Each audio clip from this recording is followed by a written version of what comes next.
어제 중국이 전인대에서 홍콩 국가보안법 입법을 강행하면서 미중 갈등이 전면화될 조짐을 보이고 있습니다. 이런 예민한 시기, 경북 성주에 있는 사드 기지에 장비가 반입되면서 향후 파장에 관심이 집중되고 있습니다. 박원곤 한동대 국제지역학 교수와 함께 이야기 나눠보겠습니다. 어서 오십시오. 네, 안녕하세요. 교수님, 앞선 리포트와 취재기자 연결을 통해서도 들었는데 오늘 새벽 주한미군 사드 기지에 장비가 반입됐습니다. 일단은 노후 장비를 교체하기 위한 거였다라는 설명이 있었는데 얼핏 보면 또 미국이 중국을 견제하기 위한 행보 가운데 하나 아니냐 이런 분석도 내놓을 수 있을 것 같은데요. 어떻게 보십니까? 저는 국방부의 발표가 맞지 않을까 네. 싶고요. 이걸 우리가 들어가서 확인할 수 없기 네. 때문에 일단 정부의 발표를 신뢰하는 게 맞다라고 네. 보이고요.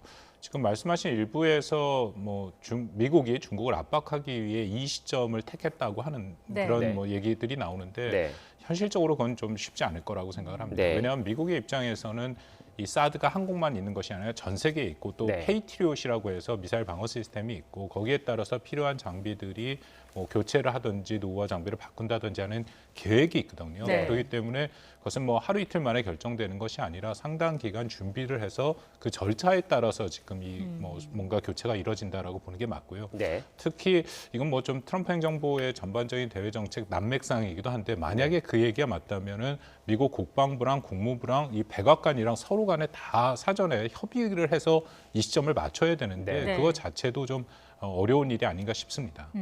혹시 그 추가 장비 반입으로 인해서 한중 관계가 악화할 우려는 없습니까? 그래서 그 부분이 가장 우려가 돼서 네. 국방부 발표에도 나오는데 네. 사전에 우리가 설명을 했다. 예. 근데 설명을 한 거는 저는 투명성을 높이는 부분에서 충분히 할 일이라고 생각하는데 네. 오늘 발표를 제가 잘못 봤을지 모르겠습니다만 양해를 구했다라고 얘기를 네. 하는데 네. 이 양해를 구할 문제는 아니다라고 생각합니다. 이거는 우리의 주권 사항이기 때문에요. 근데 어쨌든 그만큼 노력을 했고 그리고 전에랑 다른 게 지금 중국의 입장은 우리가 곧 얘기를 하겠습니다만 미중 간의 갈등이 매우 첨예하기 때문에 예. 한국을 어떻게든지 자신들에게 좀 유리하게 끌어들이려고 하는 모습들이 중국이 분명히 있거든요. 네. 즉 이런 상황에서 우리 정부가 사전에 얘기를 했고 그리고 이것이 성능 개선이 아니고 특히 중국이 가장 민감하게 생각하는 레이더와 관련된 것들이 아니라면 네. 이 문제를 갖고 우리한테 이전과 같은 수준의 그런 압박을 가하기는 쉽지 않을 것이다라고 생각합니다. 네. 어제 중국 전인대에서 홍콩 국가보안법이 통과가 됐습니다. 어떤 내용이 있는지 먼저 설명 부탁드리겠습니다. 예, 핵심적인 네. 것은 결국 네 가지죠. 그래서 내가 7개의 항이 있는데 네 네. 가지로 정리가 될 수 있다고 봅니다. 국가 분열이나 국가의 전복을 하거나 테러 또 이와 관계된 이 외국 세력에 대해서 처벌을 하겠다라는 아주 네. 강력한 법안이고요. 이 법안의 핵심 중에 하나는 홍콩에 또 정보기관을 만들겠다라고 얘기를 하고 있습니다. 네. 그 정보기관에서 지금 말씀드린 이런 것들을 분열 행위인지 혹은 테러 행위인지를 확인하는 그런 또 결정하는 그런 권한을 주겠다라고 얘기를 하고 있고요. 네. 이게 처음에 20일 전인데 시작했을 때 초안보다 굉장히 강력해져 갖고 네. 지금 우려를 자아내고 있습니다. 그렇죠. 그때만 해도 국가 안전에 위해를 가하는 행위를 예방하고 처벌하겠다라고 네. 했는데 이것이 행위와 활동까지로 영어로는 액트였는데 액티비티까지 포함이 돼버렸거든요. 네. 그렇다면 그냥 단순히 가담한 사람까지도 처벌이 되는 네. 이 처벌 규정은 이제 곧 아직은 확실치 않습니다. 이거 좀 곧 나오긴 할 텐데요. 예. 지금 알려진 거는 최대 30년 징역형까지도 가능하다. 네. 그래서 지금 문제가 파장이 커지고 있습니다. 어제 통과된 거는 초안 형식이죠. 예, 초안이고 네. 그 다음에 이제 상임위원회 전인대 상임위원회에서 이것을 구체적인 네. 것으로 하고요. 그게 이제 홍콩 기본법에 부칙으로 포함이 네. 되겠죠. 지금 이번 중국의 홍콩 국가보안법 통과에 대해서 미국과 영국 등 여러 나라에서 이렇게 반대 목소리가 이어지고 있는데 배경을 뭐라고 볼 수 있을까요?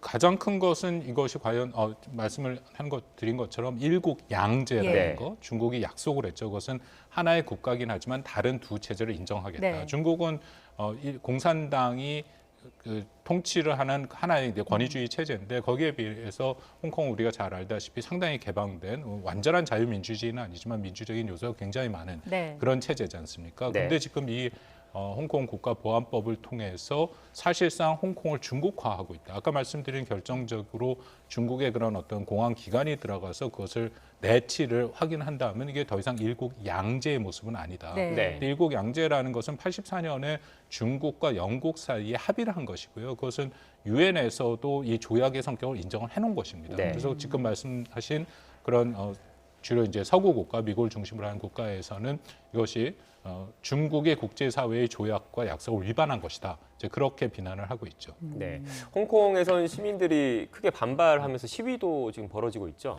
예, 이미 시위는 예. 시작이 됐고요. 네. 그런데 뭐 시위의 그 구호들이 굉장히 과격한 것들이 많이 네. 나오고 있습니다. 예를 들어서 중국 공산당을 멸해야 된다라고 네. 얘기를 했고 또 심지어는 홍콩의 독립을 지금 얘기를 하고 있고 근데 이런 아마 이 시위의 모습 때문에 지금 네. 중국이 굉장히 무리수를 두면서 이것을 통과시켰다. 물론 이게 97년부터 홍콩이 반환되면서부터 중국은 이 국가보안법을 만들려고 했었습니다. 네. 이 네. 홍콩 기본법 23조에 들어가 있거든요. 그럼에도 그 당시에 뭐 2003년에도 반대의 목소리가 있었고 지금까지도 계속 반대를 했는데 작년에 우리가 많이 얘기를 했던 그 범죄인 인도 송환법에 대해서 홍콩에 그렇죠. 대규모 시위가 있지 않았습니까? 네. 그거를 보고 작년 11월에 중국 공산당 전원회의에서 이제는 홍콩을 중국이 직접 통치하겠다라고 결정까지 했습니다. 네. 그러니까 그 연장선상에서 결국 이런 법이 통과됐다라고 볼 수 있죠. 네, 알겠습니다. 그럼 현재 홍콩 현지 분위기와 상황은 어떤지 알아보도록 하겠습니다. 네, 박완기 홍콩 법정 변호사 연결돼 있습니다. 변호사님 나와 계십니까? 예, 안녕하세요. 네, 홍콩 국가보안법 통과 이후 홍콩 현재 분위기가 궁금한데요. 지금 뭐 분위기나 전체적인 여론이 어떻습니까? 예, 아무래도 어제 전인대 전체 회의에서 홍콩 국가보안법 초안을 의결했다는 소식이 전해진 이후에 많은 시민들이 충격을 받은 모습입니다. 그리고 앞으로 어떻게 보안법 관련해가지고 일이 진행될지 모르기 때문에 불안해하는 모습입니다. 네, 혹시 지난해 송환법 반대 시위 같은 대규모 시위 벌어지진 않을까 이런 우려도 있는데 어떻습니까? 오늘까지는 큰 시위가 네. 벌어질 움직임은 보이지 않고 있습니다. 네. 지난 수요일에 1차 산발적인 시위가 홍콩 도심 곳곳에서 벌어졌는데요. 미리 3천여 명의 경찰 병력이 배치돼 300명 이상의 시위대가 불법 집회 참가 등의 혐의로 체포되었고요. 네. 홍콩 명보에 따르면 대략 한 1,000명 정도가 수요일 시위에 참가했던 것으로 알려지고 있습니다. 네. 네.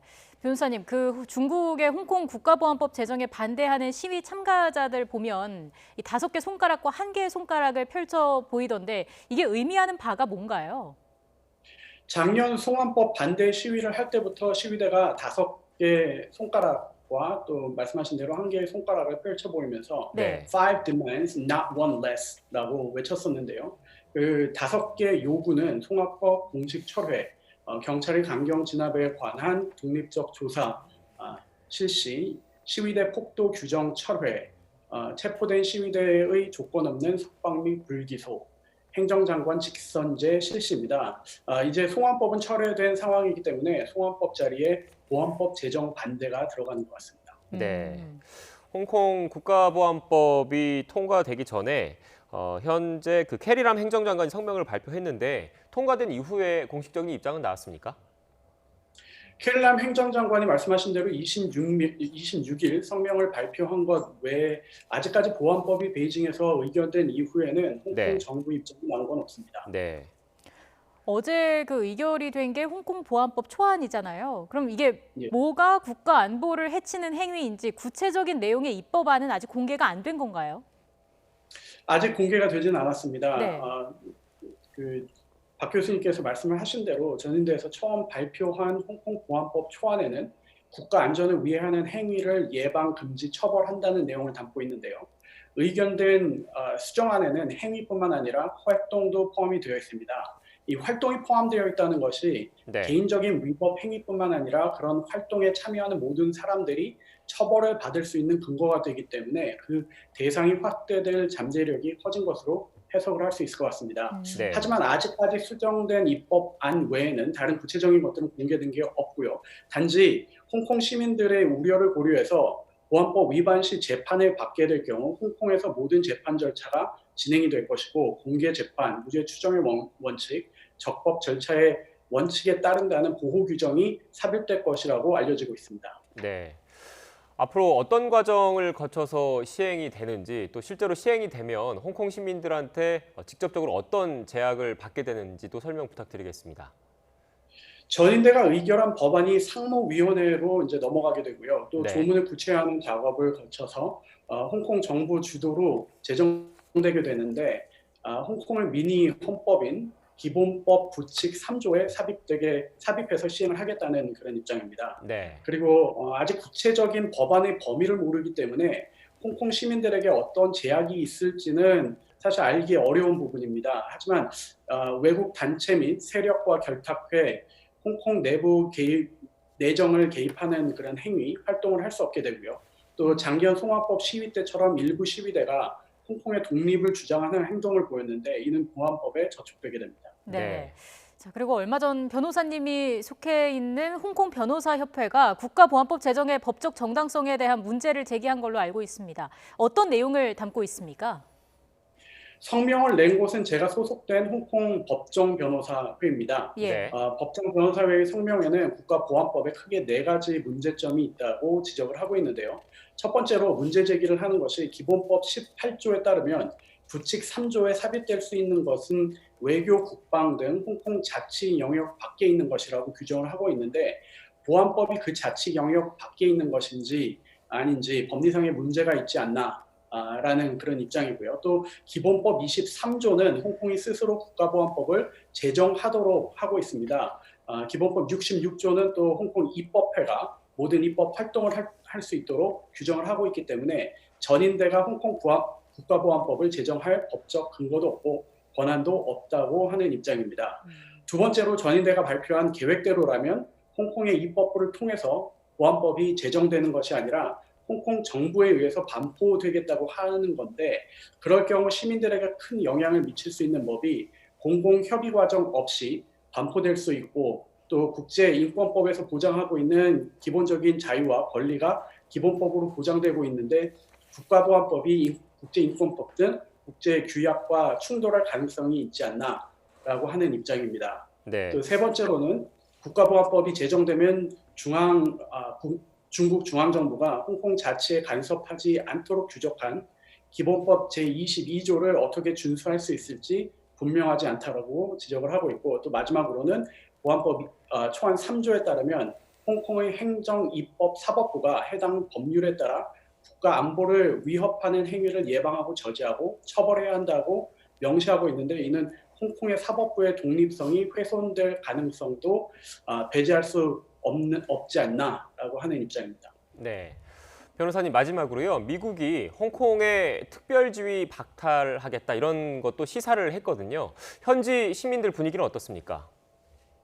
아무래도 크게 우려하고 있습니다. 특별 지위라고 하면 지금까지 홍콩 시민들에게 비자 면제의 혜택이 가는 경우가 있고 네. 또 권세에도 특별 대우를 받고 있었던 것이 있는데 이러한 특별 대우 때문에 홍콩이 아시아에서 가장 중요한 금융 허브의 역할을 할 수 있었던 거고 지금도 그 위치를 유지를 하고 있습니다.